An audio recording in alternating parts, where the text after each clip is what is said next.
Hello, my name is Jordy Izzard, and I am the Senior Associate Director of Alumni Relations at SAIS. And today's date is January 14th, 2015, and I am here today with Irving Williamson, who graduated from SAIS in the class of 1967, and we're so pleased to be able to have a conversation with you today. So thanks for joining us. And we're just going to get started with maybe what originally brought you to SAIS. It was almost an unanticipated development. I majored in history at Brown, and I was trying to figure out what am I going to do with the history major. I was also interested in Africa, and some of my classmates had gone to Africa, Operation Crossroads, Africa.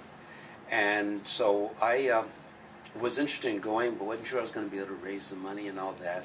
And happened to go to a lecture that Reverend James Robinson, who was the founder of Crossroads, gave to Brown students.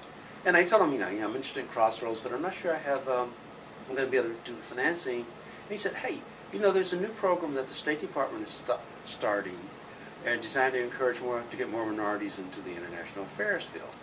And this program is being funded by Ford Foundation and Howard University is collaborating with the site. And so I applied to that. And got accepted into the program, so I was a summer intern at the State Department in the summer of '64. I also took the Foreign Service exam in the fall of '65, fall of '64, and actually passed it.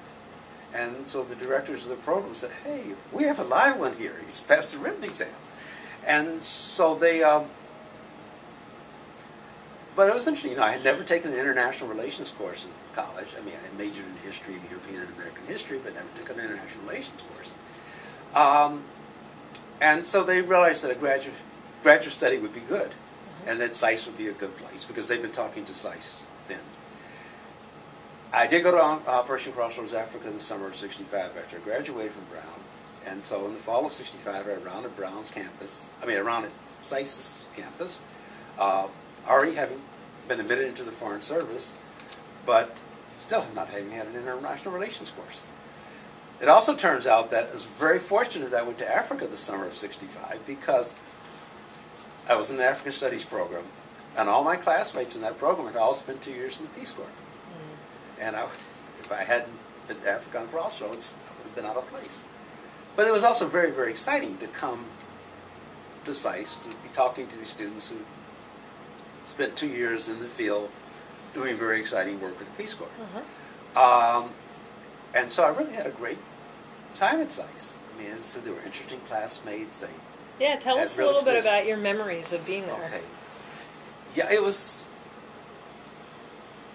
was, Vernon McKay was the head of the Africa program at the time, and the Professor Robert Lice did, and also taught more anthropological courses. And then, as I said, one of my best friends had been in the Peace Corps in Nigeria. And really had fascinating experiences. I forgot where the others were, but there are several others. Actually, and a year ahead of me was I think the son of the president of Nigeria, who happened to be at SAIS at the time. So this was all kind of heady stuff. I had the internship at the State Department the year before. And SAIS, with its professors, many of them who were in the government or had been in the government, it was just the perfect atmosphere for someone who, as I said, wanted to join the Foreign Service, hadn't majored in international affairs as one of my classmates who was in Washington at the time had. And so I just sort of imbibed all this stuff. I had, talking to my classmates, hearing from professors in the rural world experiences, living in DuPont Circle, cool neighborhood, then it still is.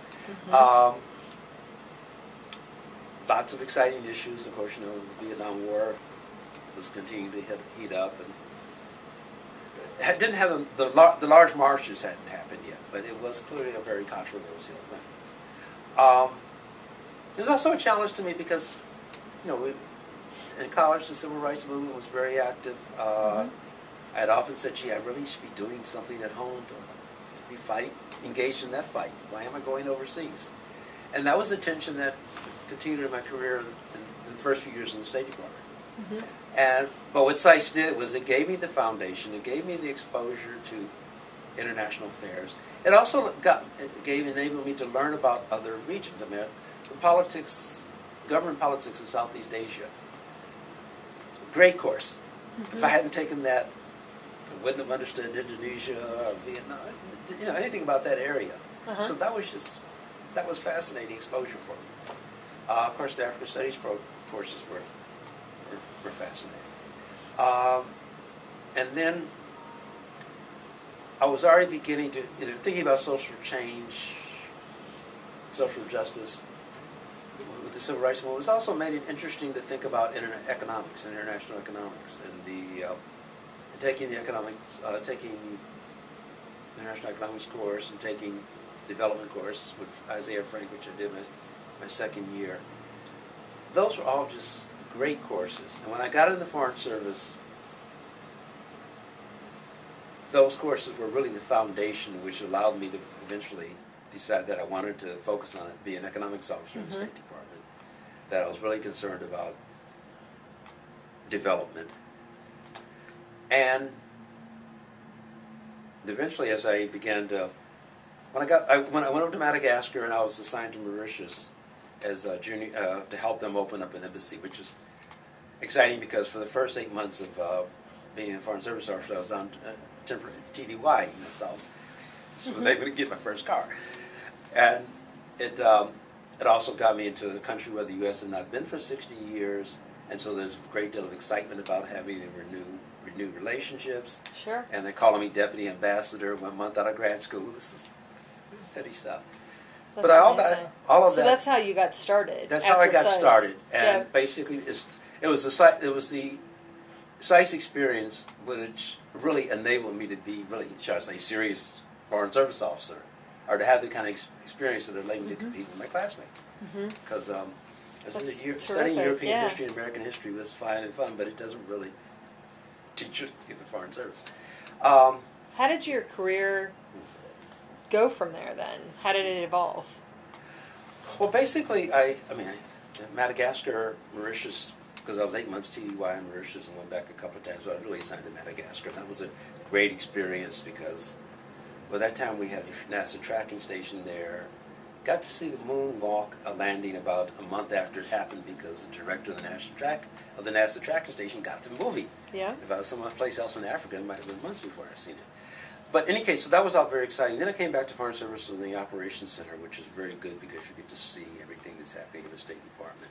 But I also wasn't quite entirely sure that there's some things about my first assignment that made me sure, do I really want to be spending the rest of my career moving around? And so I decided to go to law school at night. And that gave me another exposure. What it also did was I also got further interested in economics.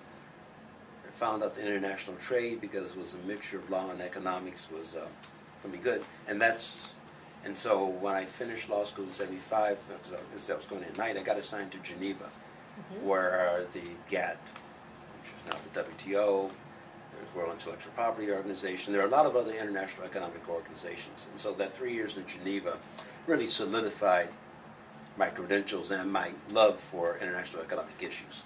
And I had a detail to Treasury as a lawyer working on bilateral investment treaties and beginning to research some of the issues regarding improving relations with China. Then I spent a year in the Office of Aviation, which was great at the State Department. Then I got assigned to the U.S. The Office of the Aviation? Yeah, because at that time the U.S. was basically deciding it wanted to deregulate the world, which means you had a lot of fights with other governments because nobody else wanted to deregulate the airline industry, but we were trying to do internationally what we had already done domestically. And then I was invited to come over to USTR on a detail because of the fact that I spent 3 years in Geneva and worked and had the law degree. So I spent 3 years in the General Counsel's office at USTR. And basically I've been in the trade policy field ever since then. Wow. And I then had after USTR I was there for 3 years. I also was on the Brazil desk for 2 years during the height of the debt crisis. Wow. And after that I decided to leave the Foreign Service and worked for the Port Authority in New York and New Jersey for 8-9 years as their trade policy specialist, because the director of the Port Authority at that time realized that they were very much dependent on international trade. they owned and operated the airports, the port facilities, and the World Trade Center. And those income flows were all very much depending on trade flows and investment flows in and out of New York. So I spent 9 years doing that, and then when Clinton came in, I got a chance to come back to Washington because people, they were looking for people. Clinton wanted an administration that looked more like America, and I had been doing trade policy for 20 years and had a good reputation, so I came back as the Deputy General Counsel at USTR and worked on a lot of very exciting issues like NAFTA ratification, the Uruguay round, ratification legislation, wow. fights with Japan. But anyway, by that time I was solidly, should we say, a trade policy specialist. Yeah. In what year was that? That was I was 93 to 98. Mm-hmm. Then I did a year with the African American Institute working on trying to set up a trade and investment program, which took me back to my original Foreign Service. This first assignment in Madagascar, mm-hmm. that experience. Then after that, I've spent about 6-7 years. I set up a trade policy consulting firm, and I did a lot of work on AID projects, doing what's called trade capacity building. So helping governments organize their decision-making process so they can make sound decisions about trade policy, so that they could, and training people on how to comply with the WTO rules, and why a transparent, coordinated policy decision-making process in government is important if you want to compete in the global economy. Mm-hmm. That's kind of became my specialty. Mm-hmm. And then I was very fortunate that, I still lived in New York, in Harlem, and I was traveling all over the world from there, wondering